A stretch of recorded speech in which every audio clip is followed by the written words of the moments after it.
Petit mémo. La transmission d'IV est uniquement possible grâce à la reproduction. La reproduction est le principe de faire naître l'un ou l'autre Pokémon grâce à l'accouplement de deux espèces bien définies selon un tableau complexe. Il serait cruel de ma part de mélanger transmission d'IV et accouplement. Donc, la reproduction connaîtra sa propre, longue et indigeste vidéo.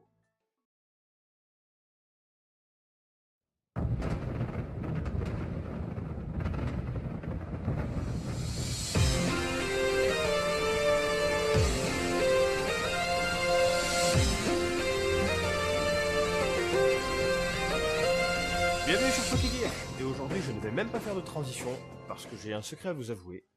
Il n'y aura pas de vidéo dans cette vidéo.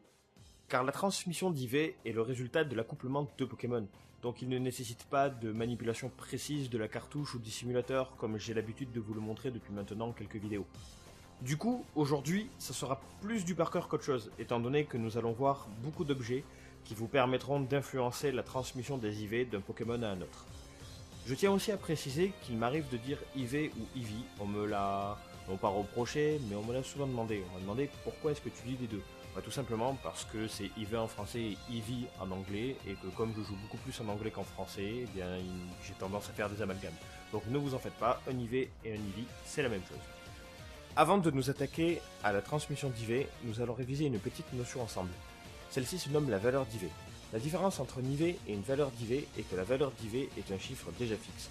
C'est-à-dire que si je parle d'un Pokémon qui a 31 IV dans toutes ses stats, je parlerai de sa valeur d'IV. Donc lors de la transmission, si nous voulons donner 31 IV à ce Pokémon, nous lui accorderons sa valeur d'IV. Or, si nous n'arrivons à transmettre que 3 IV, les 3 autres IV qui seront générés aléatoirement dès l'éclosion du Pokémon seront des IV bruts, et deviendront des valeurs d'IV à partir de la prochaine génération. Et il est important de pouvoir faire la part des choses entre IV et valeur d'IV, car nous devons partir du principe qu'il n'est possible de transmettre que 5 IV maximum naturellement, donc c'est-à-dire sans cheat, si je peux me permettre. Donc il y aura forcément 5 valeurs d'IV et un IV aléatoire, transmis et généré lors de l'éclosion de l'œuf. Donc il est très important que lorsque je dis valeur d'IV, vous compreniez qu'il s'agit du maximum d'IV que l'on peut transmettre à un Pokémon d'une génération à une autre. Lors d'une éclosion standard, c'est-à-dire sans appui stratégique, entre 2 et 4 des valeurs d'IV des deux parents seront transmises à l'enfant. Le reste des IV seront générés aléatoirement lors de l'éclosion de l'œuf. Donc, si Papa Mustéflotte possède 31 IV en attaque, 31 IV en vitesse, mais 15 IV en attaque spéciale, et que Maman Mustéflotte ne possède que 31 IV en défense, il est possible que le Mustéboué qui sortira de l'œuf ait toutes ces notions, donc 31 IV dans 3 stats et 15 IV dans une autre stat, mais pas forcément dans le même ordre. Ça peut être du l'ordre de 31 IV en défense spéciale, 31 IV en attaque spéciale et 15 IV en attaque. Le caractère aléatoire de la valeur d'IV ne se place pas sur le chiffre qui est déjà fixé, mais sur la transmission et la répartition. C'est-à-dire que l'on ne saura pas où peuvent se caler ces valeurs d'IV, à moins d'utiliser un objet spécial qui nous permet de les répartir, on va dire consciemment. Et c'est ce que nous allons voir tout de suite avec la sélection des objets que je vais vous proposer pour faire de vos Pokémon des machines de guerre lors de la transmission d'IV. 6 des 7 objets que je vais vous présenter sont liés entre eux.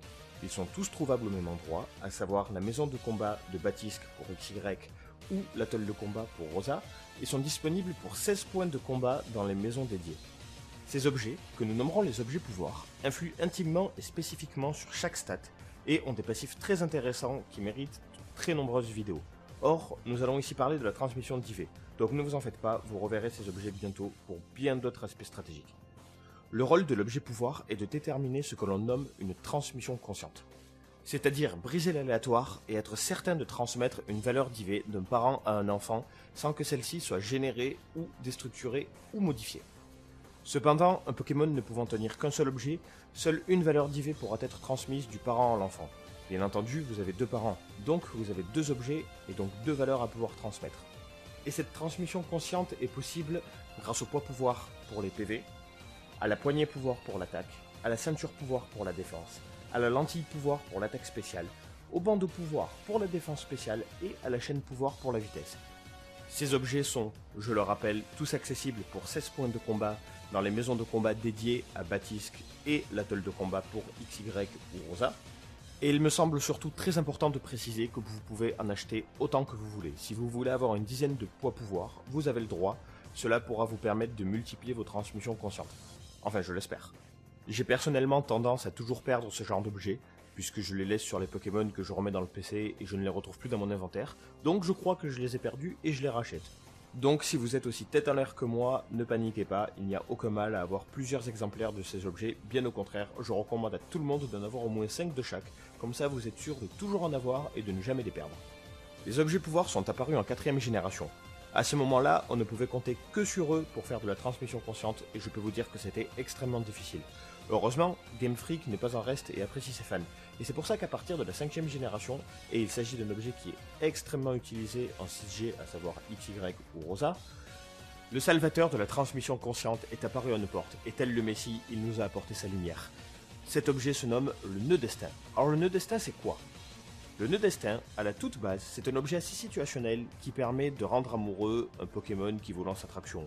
Donc tout simplement, si un Pokémon vous lance attraction, vous devenez amoureux de lui, mais lui devient amoureux de vous. Or, cet objet est extrêmement pratique lors d'une transmission consciente, puisqu'il permet de ne pas transférer non un IV, mais 5 valeurs d'IV d'un seul coup. Ce qui est très pratique pour donner vos 31 IV dans toutes stats confondues au Pokémon qui éclora de votre œuf. Et puis, comble du bonheur, vous pouvez obtenir 2 nœuds destin par cartouche. Ce qui signifie 2 nœuds destin dans X ou Y et 2 nœuds destin dans Ruby Omega ou Saphir Alpha. Leurs localisations sont très différentes et je ne vous le cacherai pas, c'est beaucoup plus difficile de les obtenir dans Rosa que dans XY. Mais ne vous en faites pas, Pokégear est là et je vais vous donner toutes les astuces pour les obtenir le plus facilement possible. Non, en fait je rigole, je vais juste vous dire où c'est. Et donc le premier nœud destin de Pokémon X et Y se trouvera dans une rue d'Inumis donnée par un canon près du café de la drôle d'Embringue sur la place verte. Le deuxième nœud destin sera obtenu à Relifac-le-Haut, à l'hôtel, et sera donné par une gouvernante. Il n'y en a pas beaucoup, mais je vais quand même vous montrer où est-ce qu'elle se situe. Quant à Ruby Omega et Saphir Alpha, eh bien, j'espère que vous êtes bien accrochés à vos pantalons, car le premier nœud destin ne pourra être obtenu que en gagnant un concours en catégorie Master, et vous sera donné par des fans qui vous acclameront. Et le deuxième nœud destin sera dans l'Avandiacie, en combattant le jeune couple Louisa et Al, après avoir battu la Ligue, vous aurez 10% de chance de l'obtenir. Uniquement 10% de chance. Donc il faudra multiplier le combat en espérant à chaque fois que vous obtiendrez le nœud destin. Vous ne l'obtiendrez bien entendu qu'une seule fois. Sur ce, je vous laisse rager à vos consoles, car le thème d'aujourd'hui est terminé. Et qui sait, peut-être qu'en faisant des éclosions, vous tomberez sur un Pokémon chromatique. Oh, si c'est le cas, montrez-le moi, je serais vraiment curieux de voir ça. Sinon, eh bien, je vous souhaite de très bons combats, et j'espère que ce petit portail stratégique vous aura aidé à en connaître un peu plus sur les IV, mais aussi sur Pokémon en général. Et puis d'ailleurs, tant que j'y pense, on a une page Facebook. Le lien se trouve dans la description. Vous pouvez la liker avec plaisir. Bon, il s'y passe absolument rien, mais au moins vous aurez des petits détails concernant les prochaines vidéos. On se revoit vite. C'est un ordre.